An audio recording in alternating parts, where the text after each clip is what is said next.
শুধুমাত্র কিছু ব্যক্তির অন্ধ পূজা রয়েছে, অন্ধ পূজা।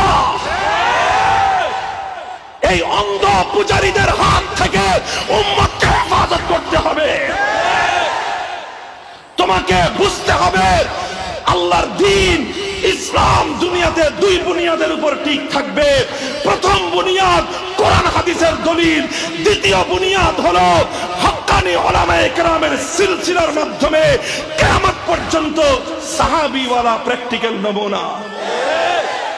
কাজেই যারা শুধুমাত্র কথায় কথায় কোরআন এবং হাদিসের রেফারেন্স দেও, আর এই কোরআন হাদিসের নম্বরের রেফারেন্স শুনে আমরা অনেকে আছি, অধিকাংশ মানুষ আমরা অভিভূত হয়ে পড়ি, আমরা ধরাশায়ী হয়ে যাই।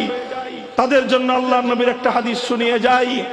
আল্লাহর পয়গম্বর বলেছেন, আমার পরে একদল লোকের আত্মপ্রকাশ ঘটবে, তাদের কোরআনের তেলাওয়াত শুনলে তোমরা তোমাদেরকে আর তোমাদের সাধারণ আলেম ওলামাদেরকে মনে করবে এরা কিছুই জানে না।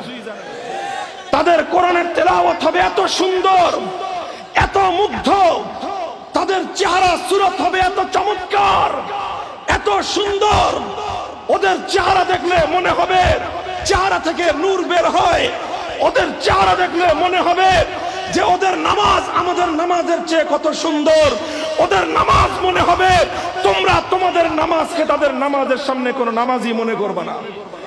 বুখারী শরীফের হাদিস, তুহাক্কিরুনা সালাতাকুম বিসালাতিহিম, তোমরা তাদের নামাজ দেখলে মনে করবা তোমাদের নামাজ তো হয়ই না। তোমরা তাদের কোরআন তেলাওয়াত শুনলে মুগ্ধ হয়ে যাবা, কিন্তু মনে রেখো ওই সমস্ত লোকদের অবস্থা হবে ওরা কোরআন পড়ে, ওরা কোরআন পড়ে কিন্তু লা ইউজাবিজু হানাজিরাহুম, তাদের কোরআন তাদের কণ্ঠস্বর থেকে আসে, তাদের কোরআনের তেলাওয়াত তাদের হৃদয় থেকে আসে না। ইয়ামরুকুনা মিনাদ-দ্বীন মুরুকাস সামি মিনার রামিয়াতি, এরা আল্লাহর দ্বীনের জন্য এত ভয়ঙ্কর ক্ষতির কারণ। কোরআন তেলাওয়াত করে করে মানুষকে বিভ্রান্ত করে, এরা আল্লাহর দ্বীনের জন্য এমন ক্ষতি কারণ, যেমন একটা শিকারী একটা হরিণকে, একটা খরগোশকে যদি তীর নিক্ষেপ করা হয়, সেই তীরটা হরিণের পেটের ভিতর দিয়ে ঢুকে আরেক দিক দিয়ে বের হয়ে গেল, ওই হরিণটা যেমন ক্ষতিগ্রস্ত হয়ে গেল, এই সকল কোরআনওয়ালা মানুষগুলো আল্লাহর দ্বীনকে একদিক থেকে ছুরি মেরে আরেক দিক থেকে বের করে দিবে। কাজী উম্মত খুব হুঁশিয়ার। আমি তোমাদেরকে এই কথা বলে আমি বিদায় নিচ্ছি। হেদায়েতের পথের জন্য দুই জিনিসের সমন্বয়ের প্রয়োজন। কয় জিনিস? কয় জিনিস? এক নম্বর কোরআন হাদিসের দলিল লাগবে, দুই নম্বর কোরআন হাদিসের ব্যাখ্যা। যেভাবে সেভাবে হলেই চলবে না, কোরআন হাদিসের ব্যাখ্যা লাগবে।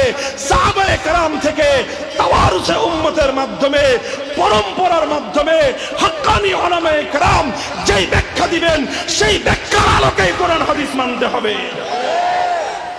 কাজেই কারো কাছে শুধু কোরআন হাদিস আছে কিন্তু কোরআন হাদিসের গ্রহণযোগ্য কোনো ব্যাখ্যা নাই, সে মূলত কোরআন হাদিসের দিকে মানুষকে ডাকে না, সে কোরআন হাদিসের নামে নিজের দল ভারী করতে চায়, নিজের দল ভারী করতে চায়, নিজের দল ভারী করতে চায়।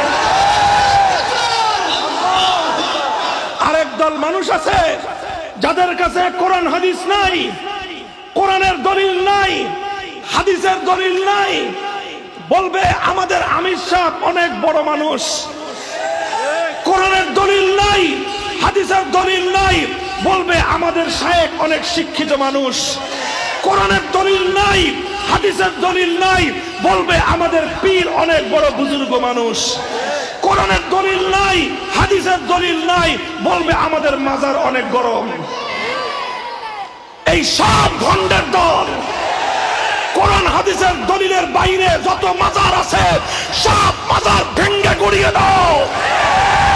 কোরআন হাদিসের বাইরে যত পীরের খানকা আছে সব পীরের খানকা আগুন দিয়ে জ্বালিয়ে দাও। কোরআন হাদিসের সত্যিকার দলিলের বাইরে শায়েখ নামে যত ভণ্ড আছে সব ভণ্ডের আস্তানা গুড়িয়ে দাও।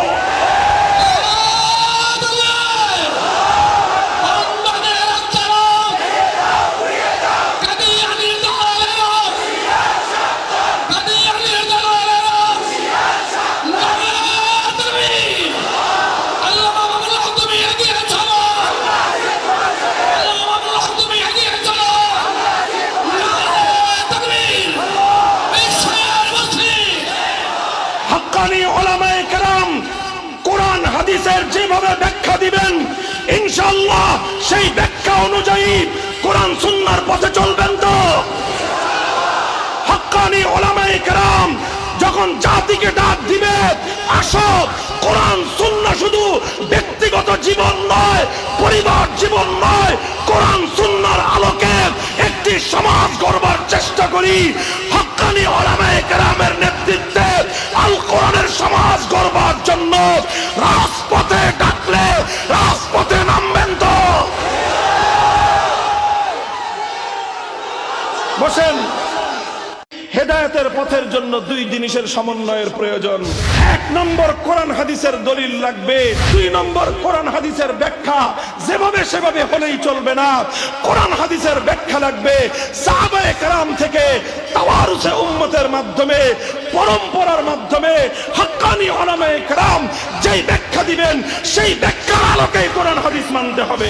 এই সব ভণ্ডের দল কোরআন হাদিসের দলিলের বাইরে যত মাজার আছে সব মাজার ভেঙ্গে গুড়িয়ে দাও। কোরআন হাদিসের বাইরে যত পীরের খানকা আছে সব পীরের খানকা আগুন দিয়ে জ্বালিয়ে দাও। কোরআন হাদিসের সত্যিকার দলিলের বাইরে শায়েখ নামে যত ভণ্ড আছে সব ভণ্ডের আস্তানা গুড়িয়ে দাও। হলি স্টেপ, পবিত্র পথের যাত্রা। আজ উম্মতকে বহুমুখী ফিতনা গ্রাস করে চলছে, উম্মতকে বহুমুখী ফিতনা গ্রাস করে চলছে। আমরা উলামায়ে কেরামের পক্ষ থেকে জাতিকে বারবার সতর্ক করছি, বারবার সতর্ক করছি, কিয়ামত যত ঘনিয়ে আসতে থাকবে ফিতনা তোমাদের উপর এমন ভাবে ঝরতে থাকবে যেমনি ভাবে একটা তসবির রশি ছিঁড়ে গেলে তসবির দানাগুলো যেভাবে পড়তে থাকে, উম্মত তোমাদের মাঝে ফিতনা এভাবেই আসতে থাকবে। এজন্য আজকে একদল লোক, তাদের কাছে কোরআনের দলিল নাই, হাদিসের দলিল নাই,